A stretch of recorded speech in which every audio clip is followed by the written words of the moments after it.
Christmas gifts. Christmas gifts. Do you get Christmas gifts? Oh, you know it. Yeah. Does your family, like, you got a big family. Mm-hmm. Do your kids get gifts for everyone? And they like draw a name for sisters, or like how do they do stuff? Talking about my sisters or my children? Your children.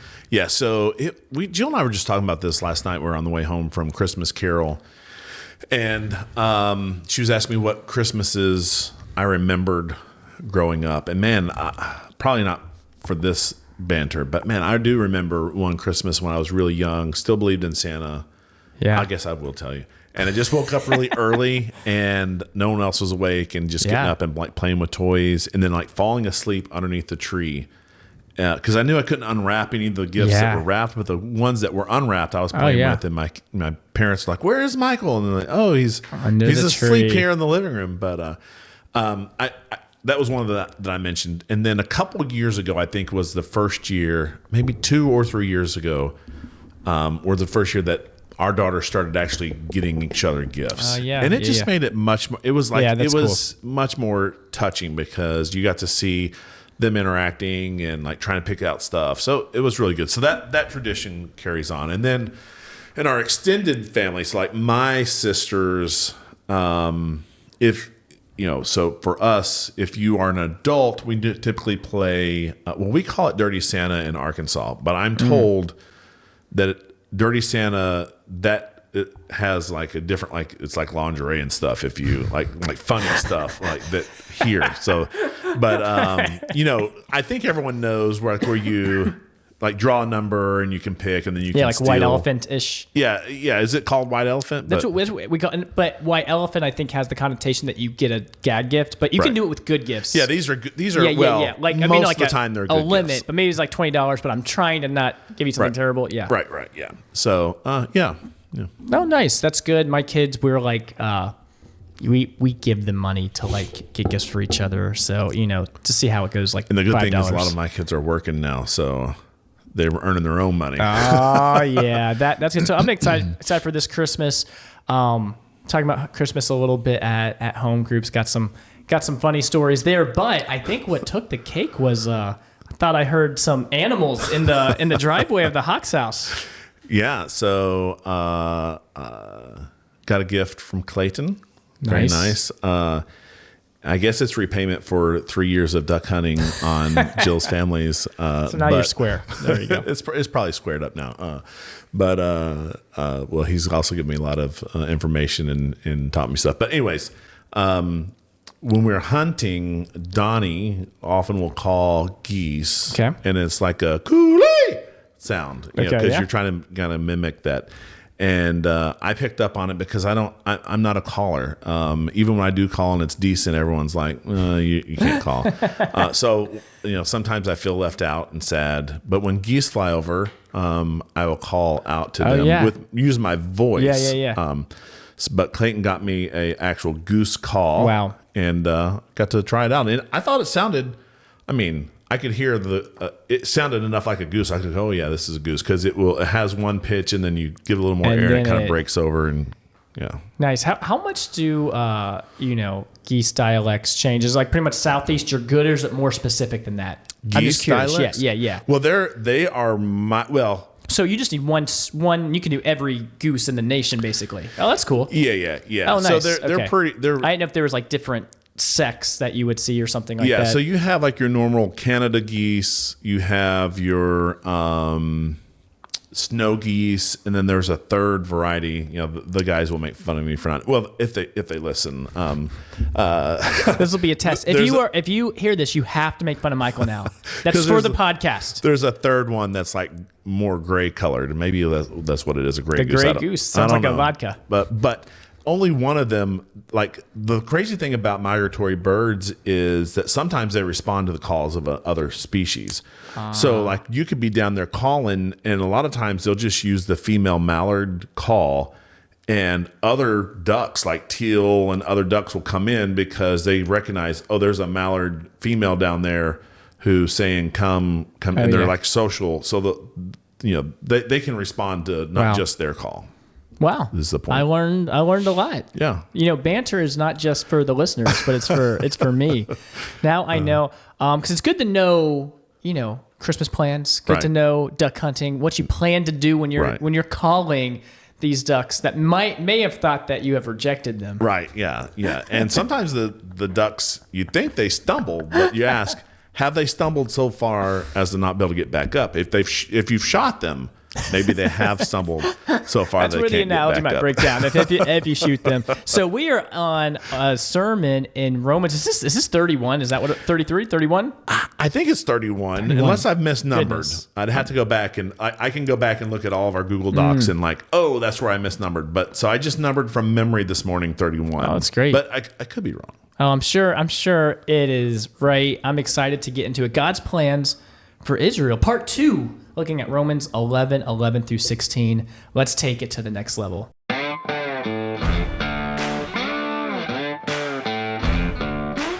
From the heart of the Low Country in South Carolina, It's the Take 2 podcast, where we take theology to the next level. Pastor Joel started off, with like he often does, and kind of analogy the state of where things are today, Yeah. last 10 years in Israel, and use that to kind of think about where things are at, as because Israel's always in the news. Yeah, it is always the news. And I thought I could just see, he described the situation and his actions, and I could see him acting exactly. But apparently they were there. He and his wife were there with his brother and his wife, and there was a protest that broke out while they were there.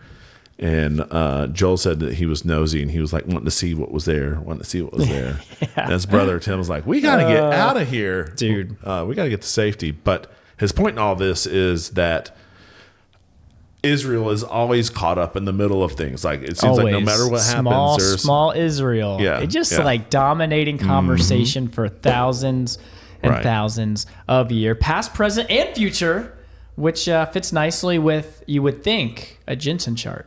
yeah. But No, sir.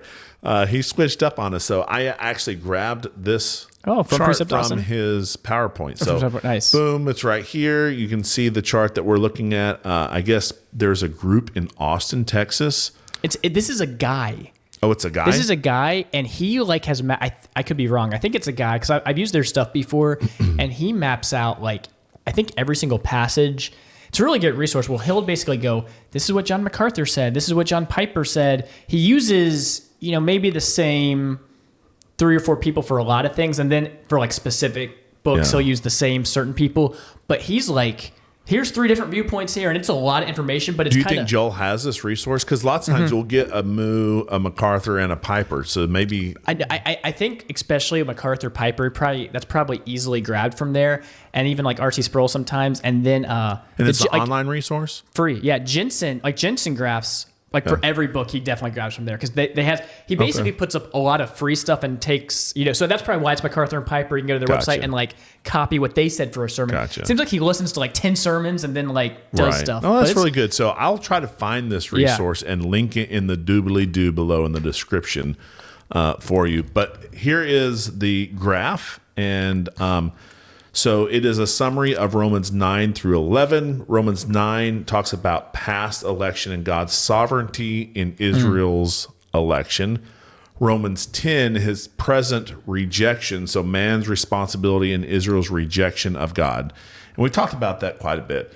9 is God's sovereignty in choosing, and then 10 is like, hey, but I use means, and Israel, look. I held up my hand to you. Yeah, and you rejected it. Man. So you were obstinate and didn't want it. And then 11 is this future reception of Israel to God's calling of them.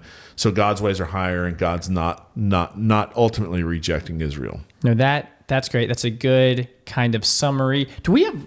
I was not reading the sermon right. Are we done with 11, or we're looking? He was just looking ahead to next week, kind of, or he was not summarizing. I couldn't tell. He grabbed, from what I could tell, some verses at the end of 11 to talk about what we're talking about, but the title only had him going through. Yeah, only had him through 16. Okay, yeah, so 16. he's got. He would have put the whole. Yeah, I gotcha. Because I was like, we talked about that, and then he alluded to some of that. Maybe it was just. So I think we have one more. That would make sense. Yeah, because we haven't talked about the olive tree and I know that'd be a pruning pretty and- big thing to skip over. Yeah.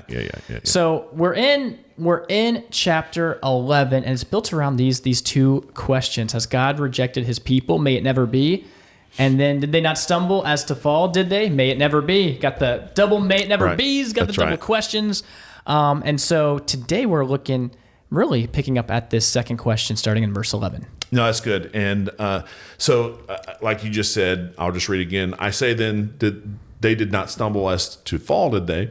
May it never be. And so that's the question. Here's the answer. And really what we see here is that God is working, and it's demonstrated in two different ways. And so the first way that God is working, He's working through their stumbling to bring them to faith. So we see that in verse 11. So the rest of 11b was, but by their transgression, salvation has come to the Gentiles to make them jealous. Now, Yeah. we talked about this at home group a little bit tonight. This idea of Jews being jealous of Gentiles, Yeah. it seems a little odd to me, if I'm honest. I was trying to think about it too, especially in today's context. Everything is so political with Israel too. Most of the time you ask a Christian, they're like, I love Jews are killing it. Right. Jews are awesome. Everything's Yeah. great. But a lot of that's, I think, tied up to When politics. you say Jews are killing it, poor choice of words here. But just trying to say, it's also connected in politics. I very rarely would know a Christian be like, oh, I see a Jew, I'm going to tell them the gospel. They're wrong. It's almost like, you poor Jews, we're supporting you for everything. And it's like the gospel is like an afterthought Yeah. because it's like so connected in politics. You know what I Right, mean, too? right. And like you were saying, too, it's like, Jews don't seem like they're like, oh no, I don't have what the Gentiles have. It's like, Right. I actually want to be secluded and do my thing. right, yeah. So, and this is God's word. So we may come around to a Yeah. time where, oh man, we see exactly how this comes to And maybe pass. in Paul's day it was different too. Right. Maybe it was like, oh, there's all this Christianity things happening, and there's a lot of people like jumping the fence, and people Right. are jealous. I don't know. Yeah. And the Jews were kicked out of Rome. Yeah, I don't know if that has anything yeah. to do with it, but maybe I don't know. So we're grasping at how to best understand this. What you should do, you should take the test and text and grasp it to try to understand. But there's this idea. Of, I can't believe I said the Jews are killing it. Anyway, I'll try to move past that. Sorry. I'm glad he called me out on that because I did not even think about that. yeah. All right. And then verses 13 through 15, Paul's going to pick up the same idea of the jealousy. So, but I'm speaking to you who are Gentiles, inasmuch then as I am an apostle of the Gentiles, I magnify my ministry if somehow I might move to jealousy my fellow countrymen and save some of them. For if their rejection is the reconciliation world, what will their acceptance be but life from the dead? And so a lot here, and really, we're going to pick up on some of the later parts of those verses, but the highlight here is that the Jews fell, and through their stumbling, it brought salvation to the Gentiles. And then this salvation of the Gentiles, Paul says, is going to help motivate the Jews eventually to come back to the Messiah. Yeah, that I think you're nailing it there. And even looking at Paul's pattern in Acts, we see oftentimes he's going to start in the synagogue and work his way out. In Acts 13, verse 44, we read, the next Sabbath, nearly the whole city assembled to hear the word of the Lord. But when the Jews saw the crowds, they were filled with jealousy and began contradicting things spoken by Paul and were blaspheming. Paul and Barnabas spoke out boldly and said, it was necessary that the word of God be spoken to you first, since you repudiate it and judge yourselves unworthy of eternal life. Behold, we are turning to the Gentiles, for so the Lord has commanded us. I have placed you as a light for the Gentiles, that you may bring salvation to the end of the earth. So I guess Paul's like case in point. When I say jealousy, I mean jealousy because I've seen that. Mm-hmm. And boy, what kind of a knife in there, quoting the Old Testament as the Gentiles are a light to I'm a light to the nations of Gentiles because, you're not doing your job. Yeah, and Wow. No, that's it. That's all I'm saying. Yeah, so often, as Joel does, like, hey, here's an application right here. We don't have to wait to end to make a big application. We're going to make application here. Gentiles, your salvation, your walk is supposed to provoke in a good way Jews, and maybe even others, but Jews specifically from this passage, to want the gospel. And so Joel was asking a very pointed question. Well, I thought it was good. Are you living in such a way that Jews or other people would look at you and go, man, I'm jealous of what they got? And then he brought out this plaque, which I thought was good from his office. It had written on there, live in such a way that those who know you but don't know God may come to know God because they know you. So kind of the same idea there, that we would live out our faith in a genuine way, be that salt and light that we're called to be. No, that makes a lot of sense. I mean, thinking back to that Acts passage, him experiencing, I think it makes sense with what this plaque says, that people are just, these Jews are probably just seeing their fellow Jews like coming over to Christianity, and they're like, I don't have to be bound by the law. I mean, it's like, man, I think that side of it would make them feel jealous. And then we've got this other illustration here that I'm really just not remembering great, Michael. So I don't know if you are too. I know it's like this guy's talking about Padre and a lot. So I thought it was like the baseball team Padres. Anyway. So the illustration was that I thought we could just skip over it, but since we brought it up, we'll give it. So this guy was out. It was in a war. There was someone who was injured, and I think it was someone injured from the other side. Gotcha. And he went out to provide care for him. Yeah, and that's right. He said, Padre, are you a Christian? And he said, I try to be. And then he's like, if Christianity makes a man do for another what you've done for me, then tell me about it because I want it. So just this idea of this guy living an example even to an enemy. So that was part one of the answer to that question. They didn't stumble so as to fall, did they? May it never be. Though through their stumbling was to bring Gentiles to faith. And then number two, work with Israel in greater ways in the future. And then you've got in big, bold, underlined, temporary. Yeah, because Joel had a slide that said temporary. And so, so this idea is that Jews have fallen for sure. Or have stumbled, but they haven't fallen. Oh yeah. To get my terminology right. So they're they're not down for the count, but they're down for a little bit. So it's just a temporary. And again, we already read some of this from our previous, but verse 12 says, "Now if their transgression is riches for the world, and their failure is riches for the Gentile, how much more will their fulfillment be?" Wow, that is good. And then jumping a few verses to verse 15, for if their rejection is the reconciliation of the world, what will their acceptance be but life from the dead? And we see in these verses, we're moving from the lesser to the greater. If there's Jewish transgression, if that Jewish transgression brought riches for the world, and a Jewish failure brought riches for the Gentiles, and if there was Jewish rejection that brought reconciliation of the world, how much more will that total fullness, that fulfillment, their acceptance be? That's pointing to really great things, both quantitatively and qualitatively.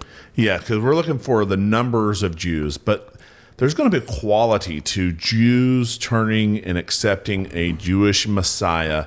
And even Stephen Brinson tonight was talking about, I guess he knows some folks who are Messianic Jews, and just the fullness that you see. Because I'm sure as Gentiles, we miss some stuff. Yeah. I know about the Feast of Booths, but I don't know about the Feast of Booths. You know what I'm saying? Yeah. But I'm sure that there are things that if I lived a life that was more connected to Jewish traditions, then I would go, oh, don't you see this in Scripture? And and I think some Christians have tried to move in that direction. But man, I think it's going to be a big deal when this happens.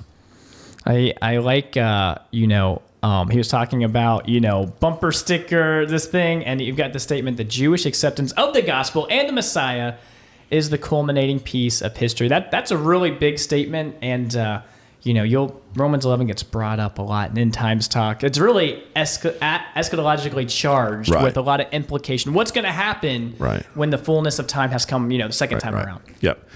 Yeah, and we were kind of talking a little bit as we were setting up, like how do different views work this out? And there are different views, but I'm a progressive dispensationalist, so I'm too covenant for the dispies, and I'm too dispy for the covenants because I'm in the middle. But I guess this statement will put me squarely in the dispensational side. I do believe in a literal millennial reign. I do believe in Jesus literally reigning as David's ancestor, lineage, son, whatever, in the line of David, and from Jerusalem. And he is a Jew, right? That's correct. Yeah. And the Galatians would say that the promises, the covenants are fulfilled in him. And so I think you're going to see a great revival of national Israel. But again, national Israel, when they have that great revival, become part of spiritual Israel, where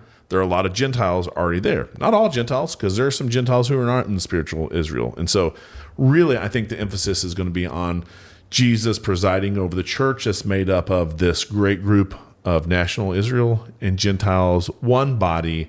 And we're going to go, man, this is a marvelous thing that you've done by breaking down this wall of division between us. Yeah, I think that's good. I would like to, like we were talking about before, I'd like to look more into, some of the stuff. I was saying, I wish Paul would just really write in here, hey, I'm going to talk about the land promises here. Right. And I'm going to talk because and everyone's so different in their, dispensational thought or not, where, there'll be nations in New Heavens, New Earth. So that's important. I think some, is, I don't know. Anyway. Yeah. Outside the to me, scope it's as of simple this, as, does Jesus literally reign on this earth before it becomes a new heaven and a new earth? I think the answer is yes. Does he reign from Jerusalem? I think the answer is yes. So in that sense, I think... Oh, I see what you're saying. Yeah, yeah. Since he is a Jew and he is the king of Jews and he's reigning from that area, then that land obviously would accrue to him and to his kingdom that he's setting up. It's going to be a worldwide... To me, this because you'll be part of that kingdom, even though... Because it's a worldwide kingdom with a capital based in Jerusalem. So, I don't know. That's how I think of it. I like it. It's great. We had a lot of... quotes by different commentators just to really drive home this point. Not everyone's on the same exact point, but look at Doug Moo, John Murray, John MacArthur, all kind of point to this big restoration, this completeness that is coming. It's something's got to be happening in the future, right? Yep. A lot packed in there. Not sure what you want to read or what you don't want to read, Michael. Yeah, I mean, you want to take one? I'll take one. It's great. I will start with Douglas Moose. He writes, therefore, as Israel's trespass and rejection triggered the stage of salvation history in which Paul and we are located, a stage in which God is especially blessing Gentiles, so Israel's fullness and acceptance will trigger the climatic end of salvation history. Paul insists on the vital, continuing significance of Israel in salvation history against tendencies among Gentile Christians to discard Israel from any further role in the plan of God. And my question is too, I guess I would like to read some more about this. I guess that maybe there are, on the Reform side, a lot of people who are like, oh man, Israel's got nothing to do in the future. But I just don't know those people that are like, oh, nothing big's happening with Israel ever again. Or you know what I'm saying? I have known people like that. I mean, people, I can think about like Martin Luther or these people that hated Jews. Right. But I don't know people who are it's just so hard for me to walk through this and to say that this is not talking about ethnic Israel in 9 through 11. Is that weird? Yeah. Well, I guess the people who, so the two questions that I just asked and answered: does Jesus reign on this heaven and earth, on this earth, prior to it being a new heaven and new earth, physically, not just in a spiritual sense? They would say no. So let's look at this then. In verse 26, they would say all Israel. That's just everyone who's saved, not ethnic Israel. Even though in the verse before and the verse after, it's talking about ethnic Israel. This is what's confusing me. Why would we change the context in one verse? Yeah, it doesn't make sense to me, but I think that they would spiritualize this because they would go back to 10:6 where it says not all Israel is Israel. And so then I think they would dice it so that they would say, well, yes, there are going to be some national Israel, just like there's national German and national England and national American that are saved, and those people go into spiritual Israel, and then Jesus comes back, boom, immediately new heaven and new earth, because all that stuff in Revelation is allegorical for stuff that either happened during 70 AD or is currently happening right now. And so, an amillennialist would say, boom, there's no reign. Jesus comes back, judgment, new heaven, new earth. Now he's reigning forever from heaven. And so they would say there's not really a national Israel anymore because it's just Jesus as God reigning. I think that's how they. So this is particularly talking about the millennial reign. Yeah, you'd have to ask. Have to ask someone who's believes that to get a precise answer about that question, because I don't hold what I just said. I'll look, because I guess that should be. I would guess maybe we could easily find that on Ligonier or something, if like RC Theology Sproul Matters or something like that. Yeah, that would be interesting to find, because everyone talks about this being like so pivotal, but to me, it just reads, because I would say I don't love the term dispensational or that kind of thing, and try to distance myself, but this makes a lot of sense, right? Even if. Because dispensationalism's right. Even though I don't see this like huge chasm between Jews and Gentiles in God's kingdom, like long term. Like I do feel like I'm part of Israel, and like I'm Abraham. I'm in that lineage, right? Which I think some dispensationalists may be like, because you sang the song Father Abraham. I sang it, so it's gotta be true. It's so hard because maybe old school dispensationalist thinks differently, but I've had people explain it to me that it's like God's the dad, and you have like two different kids, and like, you give different kids certain different gifts or whatever. So Israel gets like these extra gifts in the new heavens and the earth that Gentile, I don't know. It's like, it's interesting. A dispensationalist said that? Correct. That you get, but I think that might be more old school. Right. Not, not progressive. Right. So what I was going to say is, I think the frontline old school dispensationalists just swang the pendulum so far over that it was a little bit, I would say, ridiculous. Too much. To me. It was, yes, Israel is back in the picture from the long reign of the Catholic Church that kind of basically got rid of them. But this, heavenly people and the earthly people, and they're divided in eternity, and, and stuff like that. And the church and the Israel shall never meet. Like that's to me is craziness. Then as we've like, okay, well, we definitely see a spot for national Israel, but this doesn't make sense. And that pendulum has gone right where it's perfect to the progressive dispensationalist position. I mean, it just because it kind of gets the everything right and none of the things wrong. So this is good. Yeah, maybe you should post that in the Facebook group. I'm just curious, because the only thing I can see is that you look at verse 26 where it says, "And in this way, all Israel will be saved," and you say that that's talking about the church. Because the verse before is clearly a partial hardening will come to Israel until the fullness of Gentiles. Clearly that's separate. But then all of a sudden you change it. And I'm like, oh, why did Paul use that language if he didn't mean it, right in the same area? And here's a place where all definitely has to be limited. It can't be understood as universal. So there's a lot to parse through here. And so you're like, oh, what's this? But anyway, sorry for the rabbit trail. No, that's good. So that was Zach's commentary on this one. So we read Douglas Moo. Zach gave his. I'll read John Murray's. "For if fullness conveys any idea, it is that of completeness. Hence, nothing less than a restoration of Israel as a people of faith, privilege, and blessing can satisfy the terms of this passage." So he's picking up, I think, on what you're saying. Like, we got a contrast between Israel and Gentiles, and there's going to be a fullness of Israel. What does that mean? Well, it means that national Israel, there has to be a return to the gospel. And then Johnny Mack writes, regarding Israel, he was speaking of its rebirth and the rebirth of the whole world in the glorified millennial kingdom of God. In that glorious day, even the creation itself will be set free from its slavery to corruption into the freedom of the glory of the children of God. Looking at Romans 8, that creation being renewed. So that's John MacArthur, what he's got for you. No, that's good. And I really appreciated Joel's, sometimes, you scratch your head at some verses, but this makes sense. So verse 16, and let me just read it for you. It says, "If the first piece of dough is holy, the lump is also, if the root is holy, the branches are too." It's trying to keep my mouth in the mic and read at an angle. Not as easy as it looks. It's not. And then I lost some place. So I don't really if the first lump is holy, so is the whole dough. If the root is holy, so is a tree. I mean, I don't think we even need to say anything. It's just really, it just makes a lot. Yeah, I love this. I love this lump and dough analogy. I love how anyway. But if you look at like not every commentator, but if you look at this stuff, they're always like, oh, root, clearly patriarchs. Everyone's talking about the patriarchs. I'm like, oh, cool. Like, yeah. So Joel said that Paul's offering this as a proof, and I think it makes sense. Like, it's a proof. Oh, and you could have a play on words because, you proof your dough. Boom. Baker's proofing the dough. All right. That's probably not what he meant, though.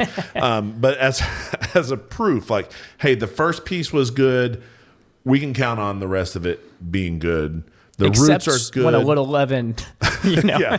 There's a lot of dough and leaven analogies, and sometimes they cut both ways. But the idea is that, hey, if the roots are good, and to me, it only makes sense in light of the promises of the covenants. God made these promises to Adam and Eve, to Noah, to Abraham, to David. Those are the ones that we would say they're kind of like unconditional, that he's going to fulfill. And I guess we could add that as an unconditional. Then some people say this is a different podcast, but I'm going to say it so we don't forget in case we want to. Okay. Some people look at Mosaic covenants as maybe bifurcating a little bit, or maybe just so different from Abraham covenant. Some of these on the Baptist Reformed tradition, and they'll say part of this covenant, the land part of the covenant, why it's not mentioned in the New Testament, is that was conditional, and they failed that. That's done. Yeah, but the land shows up in the Abrahamic covenant with no conditions. Well, sorry. It might be Abrahamic where there's like two. I don't know. I should look at it. There's like two, and so in Galatians, I don't know. Anyway, this is the thing. Yes. I've had this discussion before, and there is a place in Genesis where it seems like there are maybe some conditions added to the land when he's given it to Abraham, but then there's another section where it doesn't seem like there are those conditions. So they'd be like, well, that land, and a lot of people point to it as like the New Testament is just like silent on land promises. Right. Old Testament's like it's every other verse. Right. New Testament, we don't say anything about it, and then so then it's like, well, it's because they failed this. Now it brought forth Jesus, the new covenant. Right. But anyway, another rabbit trail. But something you mentioned, which I think is a good thought, was maybe the land wasn't on the New Testament writer's mind because AD 70 hadn't happened.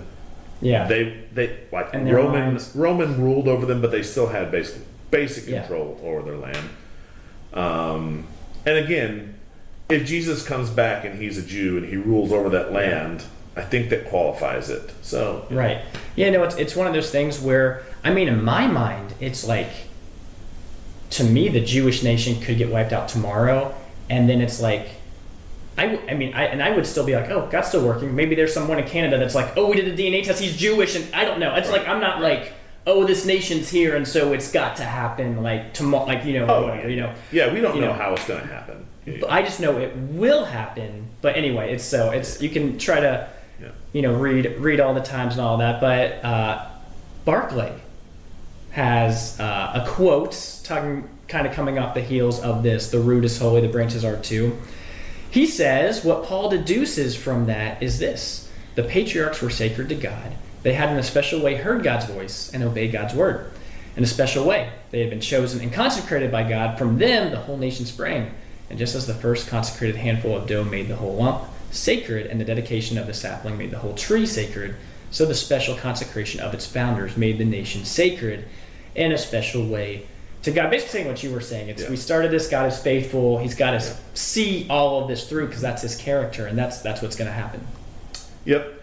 And so, I agree. I would probably word it a little bit different than Barclay words it, but, you can't be perfect, you know what I'm saying? What are you going to do? All right, so verses 28, 29, we're kind of looking ahead at next week's sermon, I think, here. But just kind of wrapping up Paul, kind of bring it back in here. So 28 says, from the standpoint of the gospel, they are enemies for your sake, but from the standpoint of God's choice, they are beloved for the sake of the fathers, for the gifts and the calling of God are irrevocable.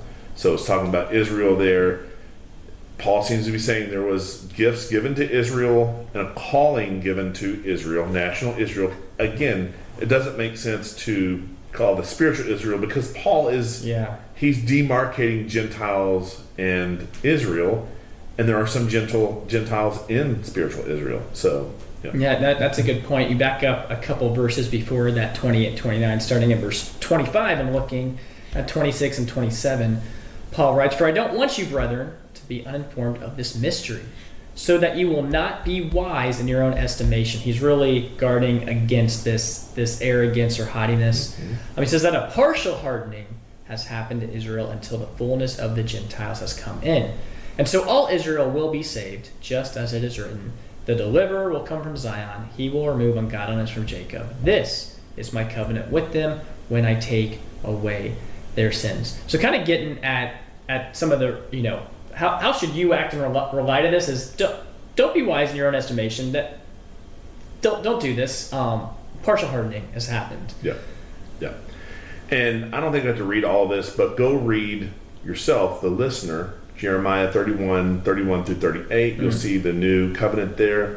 There's also a place in Ezekiel, maybe 27, but if it's not 27, it's in and around there that the new covenant is mentioned. But Paul is quoting from there in those verses that Zach just read when it talks about the days where the new covenant is put in place. So all of this application, number one, first and foremost, God keeps his promises. Sometimes we don't understand how he's going to do that. Sometimes he does it in a way that, oh, wow, that was amazing.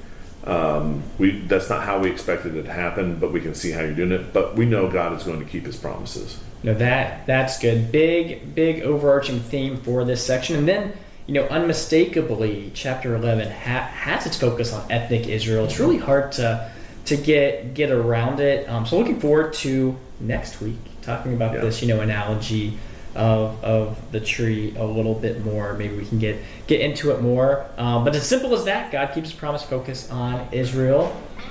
Man, we're working our way through Romans, Michael. We're getting there. All right, that is our take. Thanks for listening to Take Two. Find us wherever you find podcasts and on YouTube for those who want to watch our videocast.